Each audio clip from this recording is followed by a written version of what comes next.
2/2/2024 తేదీ ఎన్టీఆర్ జిల్లా మన ఎస్సీబీ ఎడిషనల్ ఎస్పీ గారు ఆదేశాల ప్రకారము తిరువూరు ఎస్సీబీ స్టేషన్ పరిధిలో గల గంపలగూడెం మండలం అట్లాగే లింగాల గ్రామంలో నల్లారి వెంకటేశ్వరరావు అనే వ్యక్తి వద్ద డ్యూటీపేడ్ మద్యం ఇది ఓల్డ్ ఎడ్మిరల్ విఎస్ఓబి బ్రాంతి సుమారుగా 764 మద్యం సీసాలని అట్లాగే ఇంపీరియల్ బ్లూ తెలంగాణ రాష్ట్రం నుంచి తీసుకొచ్చిన బాటిల్స్ని 180 ml సైజ్ బాటిల్స్ని సుమారుగా మరి 130 బాటిల్ని మొత్తంగా 904 మద్యం సీసాలని అతని వద్ద నుంచి స్వాధీనపరచుకోవడం జరిగింది.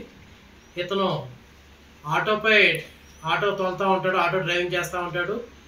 మన తెలంగాణ రాష్ట్రంలో ఖమ్మం జిల్లాలో మిర్చియార్డుకి ఆటోని కిరాయికి తిప్పుతూ ఉంటాడు.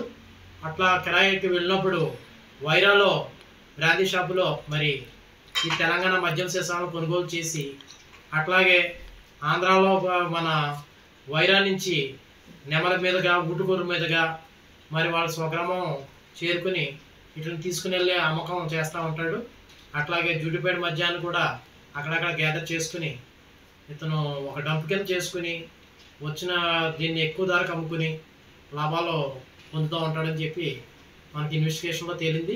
గతంలో కూడా ఇతని మీద ఒక కేసు మన తిరువూరు ఎస్సీబీ స్టేషన్లో ఉండడం జరిగింది. ఇతను ఈ విధంగా ఇంకెవరైనా కూడా మా డ్యూటీపేడ్ లిక్కర్ కానీ నాన్ డ్యూటీపేడ్ లిక్కర్ కానీ మద్యం సీసాలను అనధికారికంగా లైసెన్స్ లేకుండా అమ్మకాలు చేపడితే చర్యలు తీసుకుంటామని మా టోల్ ఫ్రీ నెంబర్ 14500కి మరి మాకు ఫోన్ చేసి తెలియపరచాలని, ముఖ్యంగా ఈ దాడిలో మా assistant enforcement superintendent Bhargav sir గారు కూడా పాల్గొనడం జరిగింది.